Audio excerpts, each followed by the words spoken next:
2018년 화제작 죄 많은 소녀는 김의석 감독의 자전적인 요소를 바탕으로 만들어진 장편 데뷔작입니다. 특히 영희 역을 맡은 전여빈의 엄청난 연기력을 엿볼 수 있었는데요. 친구의 자살, 그리고 그 이유를 자신의 탓으로 돌리는 사람들. 과연 그녀는 자신의 결백을 증명해낼 수 있을까요? 죄 많은 소녀, 지금 시작합니다. 한 여자 고등학교의 교실. 말을 하지 못하는 이 여학생은 수화로 자신의 말을 전달하고 있습니다. 하지만 무슨 말을 하려는지 도저히 알 수 없는 선생님과 친구들. 과연 그녀에게는 무슨 일이 있었던 것일까요? 늦은 밤 화장품 가게로 들어오는 경민. 그런 경민을 바라보는 영희와 한솔.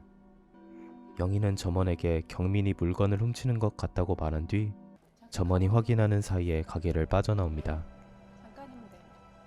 알고 보니 화장품을 훔친 사람은 영희와 한솔이었죠.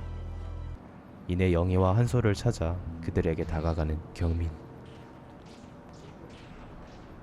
다음날 담임은 영희를 불러 전날 경민과 무슨 일이 있었는지 물어보기 시작합니다. 그때가 대충 몇 시쯤이었어?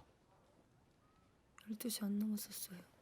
자신은 아무 잘못 없다고 말하는 영희는 이내 경민이 실종되었다는 사실을 듣게 됩니다. 경민 실종됐다. 경민이 자살한 곳으로 추정되는 곳에서 시신을 수색하고 있는 경찰. 그리고 경민의 부모에게 현재 어떻게 수색 작업이 진행되고 있는지 설명합니다. 학교에서는 경민이 자살한 이유에 대해 알아보려 하는데 좋은 직장 다니는데 왜 그런 겁니까? 저희가 최근에 우열반을 나누고 상위권 학생을 따로 관리하지 않았습니까? 하지만 교장은 학교에 분리할 수 있는 말을 듣자 학교의 책임이 아닌 개인의 책임으로 전가하려는 모습을 보입니다. 애가 우울증이나 뭐 그런 거 없었어요? 학교를 찾은 경찰은 CCTV를 통해 전날 경민의 이동 경로를 추적하려 하는데 당시 작동 중인 CCTV를 통해 가장 마지막으로 있었던 사람이 영희라는 사실을 알게 됩니다. 같은 반 학생들을 한 명씩 불러 경민의 특이사항에 대해 묻는 경찰. 학교 선생님은 수군대는 학생들에게 자살 사건을 입에 담는 사람은 도태될 것이라며 학생들을 다그칩니다. 문제 삼는 놈들만 결국 그때 도태되는 거야. 그리고 마침내 다가온 영희의 순서. 이영희. 자리에 앉은 영희는 전날 경민과 있었던 일에 대해 진술하기 시작합니다. 립스틱 사다가 만났어요. 그런데 경찰은 영희와 한솔의 진술이 엇갈리는 상황을 포착했고 결국 한솔을 데려와 동시에 신문하기 시작합니다. 경민이가 너 좋다고 고백했잖아. 근데 네가 진짜면 죽어보라고. 죽을 수 있냐 그랬잖아. 한솔의 진술을 듣고 흥분한 영희는 경민에게 장난으로 죽음을 조장하는 뉘앙스의 말을 했다는 사실을 진술하게 됩니다. 진짜냐고, 싸 보인다고. 그럼 증명할 수 있냐고, 목숨도 걸 수 있겠네. 그냥 그 말을 듣고 영희에게 달려드는 경민의 엄마 한솔. 경찰은 영희의 말과 진술을 토대로 경민이 자살하게 된 원인을 단정지으려 하는데 그러다 어제는 학교 끝나고 우연히 만났고 경민이는 그날따라 좀 이상해 보였어. 그치? 네가 경민이한테 자살을 생각할 만한 얘기를 꺼냈네? 이에 영희는 그저 대화 중에 흘러 지나간 말이었다고 주장하지만 경찰은 오히려 영희에게 면박을 줍니다.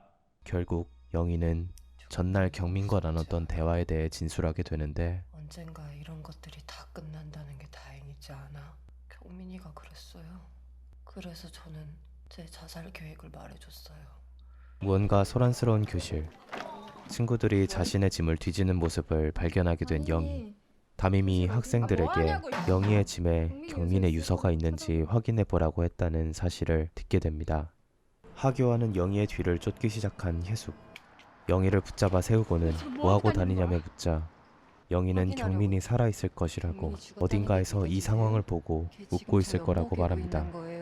영희는 경민의 죽음을 직접 확인하려 했던 것이었죠. 그날 밤 같은 반 친구들에 의해 몸과 마음에 상처를 입은 영희. 영희의 절친인 한솔마저 그녀를 외면합니다. 그리고 마침내 경민의 시신이 물에 떠밀려 발견됩니다. 학교 관계자와 함께 경민의 장례식을 찾은 영희. 그곳에서 보게 된 경민의 시신. 영희는 장례식에 와 있던 경찰에게 자신의 진술을 번복하겠다고 말합니다. 영희는 경민의 죽음은 예견되어 있었으며 자신이 어떠한 말을 했더라도 그날 자살했을 거라고 진술하지만 담임은 이러한 발언과 행동을 하는 영희에게 되려 질책합니다. 아무도 자신의 말을 들어주지 않는다고 생각한 영희는 종이에 무언가를 적고는 자신의 품에 넣은 채 어딘가로 향합니다. 그러고는 표백제를 마시고 고통에 몸부림치며 의식을 잃고 맙니다.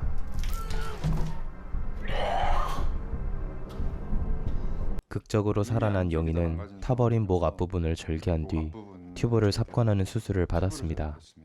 경민의 보험금으로 영희의 수술 비용을 제공하겠다며 자주 영희를 찾아오겠다고 말하는 혜숙. 이사갈 준비를 하던 혜숙에게 한 직원이 무언가를 전해주게 되는데 뛰어들어가면 못 찾아요. 그것은 바로 죽은 경민의 유서였던 것이죠. 영희의 병실을 찾은 혜숙. 혜숙의 계속되는 자극에 결국 발작을 일으키며 이성을 잃고 주저앉는 영희.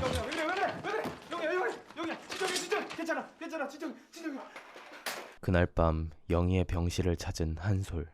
그날 한솔은 자신과 경민 사이에 무슨 일이 있었는지 영희에게 말해줍니다. 그딴 거짓말들로 영희 마음 사려고 하지 마. 죽지도 못할 거면서. 내일 봐. 진짠지 가짠지 보면 알지.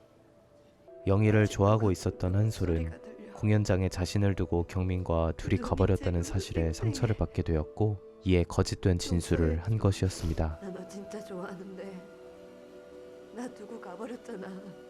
자신의 목에 난 상처를 드러내 한솔의 손을 갖다 대는 영희. 그리고 둘은 입을 맞추며 서로의 마음을 확인합니다. 상태가 호전되어 다시 학교로 가게 된 영희는 같은 반 친구들 앞에 서게 되었습니다. 영화의 첫 장면에서 영희가 하고자 했던 말은 바로 자신의 죽음을 암시하는 내용이었던 것입니다.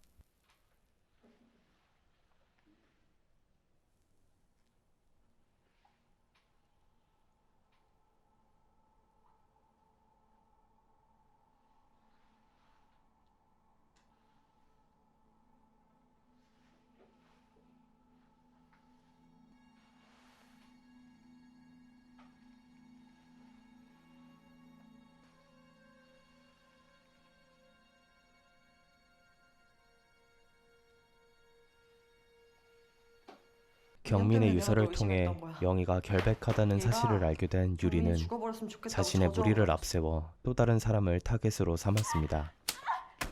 잘못했다며 울고 있는 그녀에게 다가가 안아주는 영희. 이러한 상황을 똑같이 겪었던 영희만이 위로를 건넬 수 있는 유일한 사람입니다. 혜숙은 학교를 찾아가 경민의 이름으로 장학금을 전달하려 하지만 차라리 재단에 기부하는 게 어떻겠냐고 말하는 교장. 조금 치유할 시간이 좀 필요하지 않겠습니까? 돌아가는 길에 영희를 마주친 혜숙은 좋아 보인다는 말을 하고는 자리를 떠납니다. 고민 끝에 영희와 한솔은 혜숙을 찾아 그녀의 회사로 향합니다. 알고 보니 혜숙은 오래전에 퇴직한 상태였고 회사 직원들은 혜숙의 딸 이름도 생김새도 심지어 죽었다는 사실도 몰랐었던 것이죠. 어쩌면 혜숙과 죽은 경민과의 관계는 그리 좋지 않았을지도 모릅니다. 혜숙은 영희와 한솔을 데리고 경민이 가고 싶어 했다던 음식점을 찾았습니다. 한솔은 어렵사리 경민에 대한 이야기를 꺼냅니다. 오늘 무슨 얘기 있었는지. 경민이가 자기가 죽어도 아무도 신경 안 쓸 거라고 했었어요. 이에 그렇게 하면 혜숙은 안 되지. 오히려 경민이 덕분에 영희가 경민이가 살아난 너무 거라며 잘났다. 반박합니다. 그리고 마침내 말을 꺼내는 영희. 경민이가 나한테 다 말해줬거든요. 너무 이해가 돼서 알릴 수가 없었어요. 한번 죽어봤더니 알겠어요. 내일이면 내가 왜 죽었는지. 사람들이 물어볼 거예요. 그 이유나 잘 대답해 주세요. 그렇게 영희는 자신의 죽음을 완성하기 위해 마지막 경민이 걸었던 길을 따라 걷습니다. 그러다 그날의 기억이라도 하는 듯 잠시 뒤를 돌아보는 영희. 그러고는 이내 어둠 속으로 사라지며 영화는 마무리됩니다.